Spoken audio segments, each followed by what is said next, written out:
Shabbat Shalom.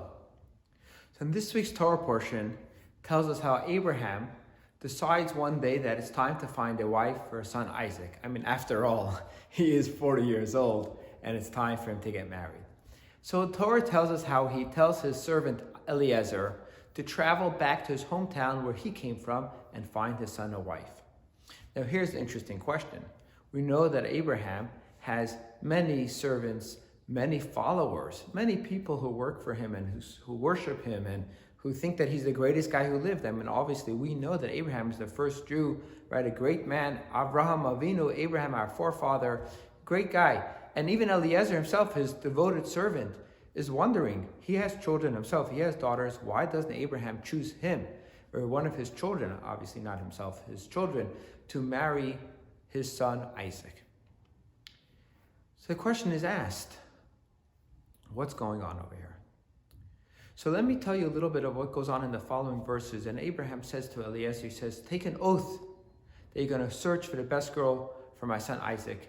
And he tells him as follows. He says, God of the heavens, God of the earth, is with us over here in the Holy Land of Israel.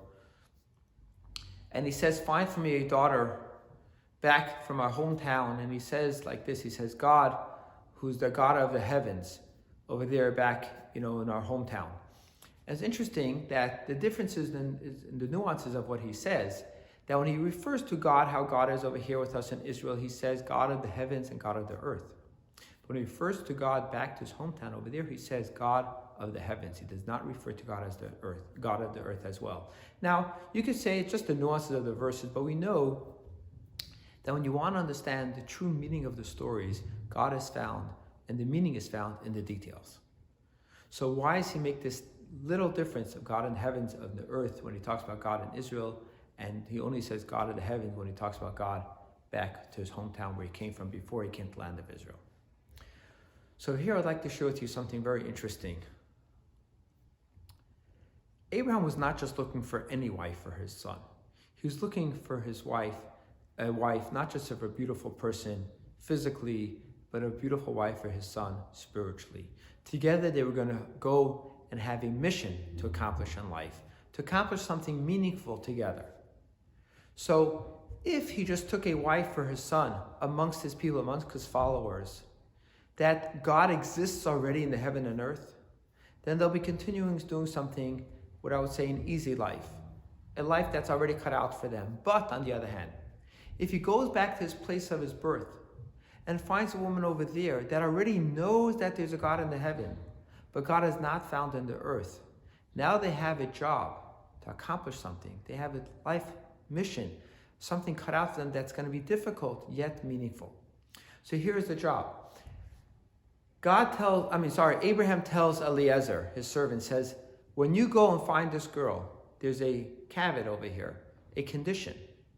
Make sure that this girl is willing to come here to Israel to fulfill this mission and not try to make that Isaac has to go there. Why?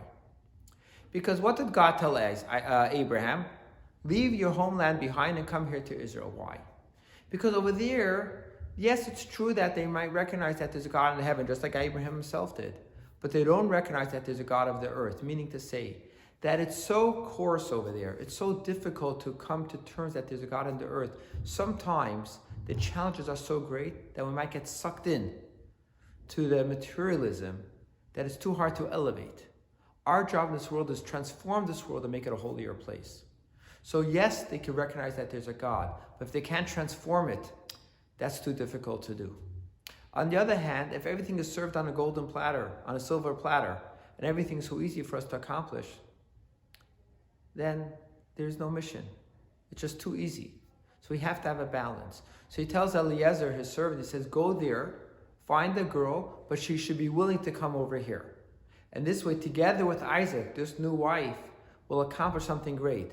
She'll come with this faith in God, that there's a God, but together with Isaac, they will be able to accomplish and transform this world and do something that I myself was not able to do, even over here in the land of Israel. And so it was. We know that Isaac, together with his wife, what was their job? It says that Isaac went and dug wells. This not just physically and figuratively speaking, but this means spiritually as well. He was able to accomplish things that no one else before him was accomplished. Even Abraham couldn't accomplish that. Yes, of course, Abraham did great things in his life, but Isaac went even deeper. He went even beneath the surface, to be able to accomplish even more. And it says that Isaac was an olat tamimah. He was a pure offering. In other words, he went beneath the surface and accomplished even more than Abraham did himself. I think this is a beautiful lesson for us to understand. When we want to do something in life, we have to be careful who we associate ourselves with. Not only who our wife and our husbands are, who our spouses are, but who are our friends. We have to search sometimes to know who they are. But then it's important also which environment we surround ourselves in. Where do we live? Where do we hang out? And in this case, Abraham made sure that Isaac is going to stay in the land of Israel. It was a good environment. In our case, we have to know, where do we hang out? Where do we go? And then the third thing is, of course, what do we do with our time? What's our mission in life? Are we elevating the world around us? Are we changing the environment? Are we making this world into a better, holier place? Shabbat Shalom.